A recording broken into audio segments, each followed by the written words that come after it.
खाटू श्याम भगवान को कलयुग का भगवान कहा गया है। जैसे कि आप सभी जानते हैं कि खाटू श्याम जी का संबंध महाभारत काल से है। उनका जन्म देवउठनी एकादशी के दिन हुआ था। खाटू श्याम भगवान कोई और नहीं बल्कि पांडव भीम के पोते और घटोत्कच के पुत्र हैं। खाटू श्याम जी का असली नाम बर्बरीक है और वह महाभारत युद्ध में हारने वाले का साथ देने के लिए पहुंचे थे। पौराणिक कथा के अनुसार भगवान श्री कृष्ण ने उनसे अपना शीश मांग लिया, क्योंकि वह जानते थे बर्बरीक यदि कौरवों का साथ देंगे तो उनकी जीत निश्चित है। इसलिए भगवान श्री कृष्ण ने उनसे उनका शीश मांगा था।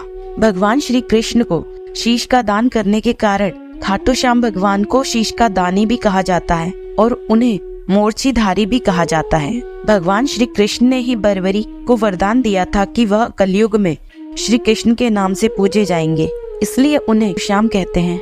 कथाओं के अनुसार खाटू श्याम को विश्व में दूसरे नंबर का सर्वश्रेष्ठ धनुर्धर कहा गया है, क्योंकि उन्होंने हारने वाले पक्ष का साथ दिया था, इसलिए उन्हें हारे का सहारा भी कहा जाता है। खाटू श्याम भगवान एक यक्ष है, इसलिए इन्हें धन का देवता भी माना जाता है। इसलिए जो भी वहाँ जाता है भगवान उनके भंडार भर देते हैं। एकादशी के दिन खाटू श्याम पर मेला लगता है। खाटू श्याम का तात्पर्य है मां सेव्यम पराजिता, अर्थात जो हारे और निराश लोगों को सहारा देता है। खाटू श्याम जी भगवान श्री राम के बाद दूसरे सर्वश्रेष्ठ धनुर्धर हैं। मान्यता अनुसार खाटू धाम में स्थित कुंड में खाटू श्याम जी प्रकट हुए थे। भगवान श्री कृष्ण के शालिग्राम रूप में भक्तों को दर्शन देते हैं। शीश का दान देने के बाद बर्बरीक ने भगवान श्री कृष्ण से महाभारत का पूरा युद्ध देखने की इच्छा व्यक्त की। भगवान श्री कृष्ण ने उनकी इच्छा स्वीकार करते हुए उनका शीश एक बहुत ऊंची पहाड़ी पर रख दिया। युद्ध के बाद पांडव लड़ने लगे कि युद्ध की जीत का श्रेय किसे जाता है। फैसले के लिए सब लोग बर्बरीक के पास गए। भगवान श्री कृष्ण ने कहा, बताओ जीत का श्रेय किसे जाता है। तब बर्बरीक ने कहा कि जीत का सारा श्रेय भगवान श्री कृष्ण को जाता है, क्योंकि उन्होंने युद्ध में